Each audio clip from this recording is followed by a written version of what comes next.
Shalom, selamat pagi, dosen pengampu dan teman-teman sekalian. Perkenalkan, nama saya Cliff Dekesna Yorisman dengan NIM 642515568. Pada video project UAS Agama Kristen kali ini, saya memilih topik 12, yaitu penjaga ciptaan Allah.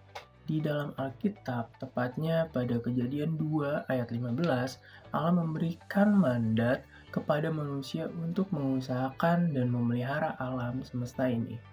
Artinya, lingkungan tempat kita tinggal bukanlah objek yang bisa kita eksploitasi atau kita kotori sesuka hati, melainkan sebuah titipan mulia dari Sang Pencipta yang wajib kita jaga kelestariannya. Hari ini, saya tidak hanya ingin membahas teori, tetapi saya akan langsung turun ke lapangan di sekitar area dekat rumah saya untuk melakukan aksi Sekarang nyata, saya sudah memungut berada dan memilah di sampah. lapangan sepak Mari bola kita langsung Cipayung. menuju ke lokasinya. Seperti yang bisa kita lihat, di sekitar sini masih sering ditemukan sampah-sampah plastik atau bungkus makanan yang berserakan karena kurangnya kesadaran masyarakat. Dan di sini saya akan memulai memungut sampah-sampah ini untuk kemudian dipilah secara benar antara organik dan non-organik. Yuk, ikuti saya.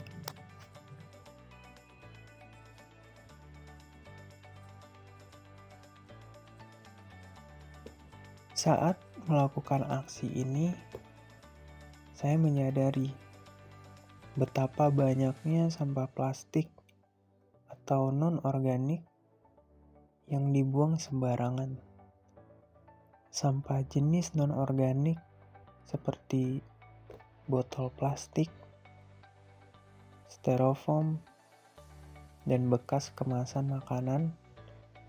Ini adalah jenis sampah yang sangat sulit terurai oleh alam. Butuh waktu puluhan, bahkan ratusan tahun agar plastik-plastik ini bisa hancur. Jika dibiarkan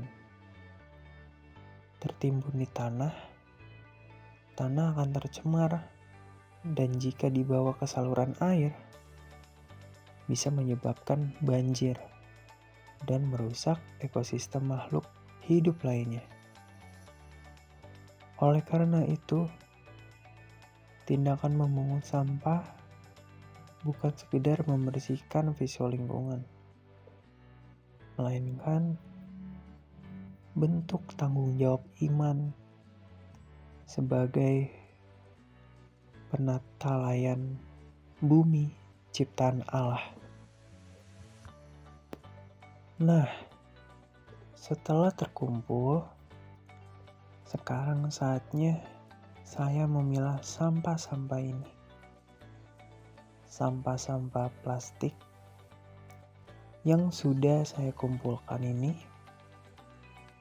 akan saya masukkan ke dalam tempat sampah kategori non-organik atau anorganik. Sementara untuk sampah seperti daun kering atau sisa ranting itu dimasukkan ke kategori organik. Mengapa pemilahan ini penting? Karena dengan memisahkan sejak awal, kita sudah membantu mempermudah proses daur ulang di tempat pembuangan akhir. Sehingga sampah non-organik ini tidak berakhir meracuni lingkungan hidup kita.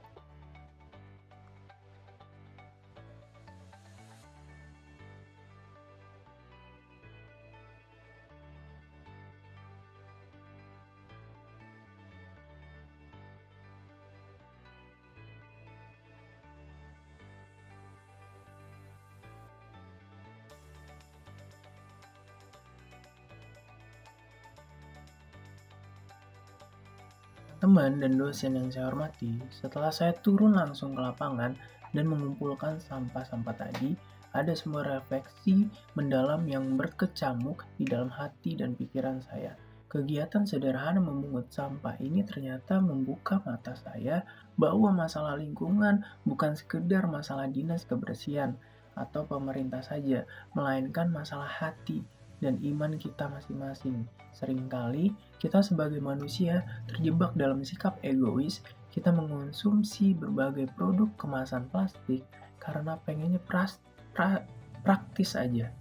Tapi kita malas bertanggung jawab atas limbah yang kita hasilkan. Kita melempar plastik begitu saja ke pinggir jalan atau ke selokan dengan prinsip, cuma satu sampah ini nggak bakal bikin banjir. Padahal kalau ada 1.000 orang yang berpikir hal yang sama setiap harinya, maka akan ada 1.000 sampah baru yang merusak tanah dan menyumbat saluran air setiap hari. Disinilah iman Kristen kita diuji. Di dalam teologi Kristen, kita mengenal konsep yang disebut dengan stewardship atau penatalayan Allah. Penatalayan. Allah tidak pernah memberikan bumi ini kepada manusia sebagai hak milik mutlak untuk dirusak sesuka hati.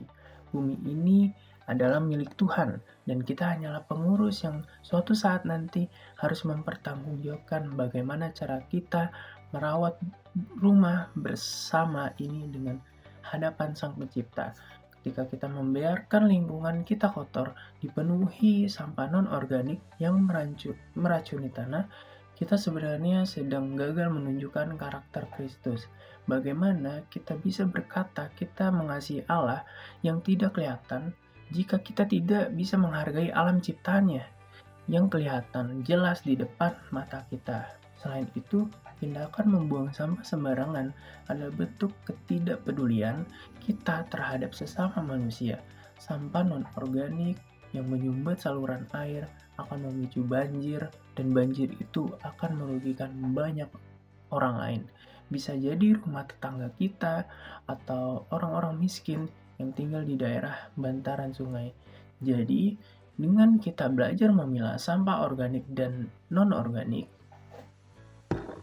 kita sebenarnya sedang mempraktekkan hukum kasih yang kedua, yaitu mengasihi sesama manusia seperti diri kita sendiri. Kita menjaga agar lingkungan tetap sehat, aman, dan nyaman untuk ditinggali bersama-sama. Sebagai penutup dari video Project UAS ini, saya ingin mengajak diri saya sendiri dan kita semua yang menonton video ini untuk tidak lagi meremehkan hal-hal kecil.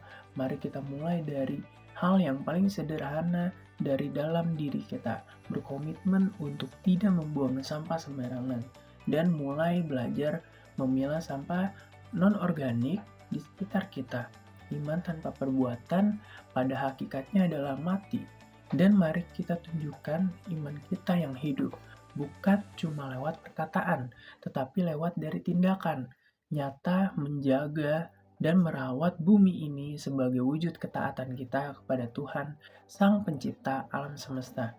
Demikian yang bisa saya sampaikan dalam pertemuan tugas UAS ini. Mohon maaf yang sebesar-besarnya jika ada kesalahan kata atau kekurangan selama proses pengambilan gambar dan penyampaian materi. Terima kasih kepada dosen pengampu atas bimbingannya, dan terima kasih kepada teman-teman semua yang sudah menonton. Tuhan Yesus memberkati kita semua. Shalom.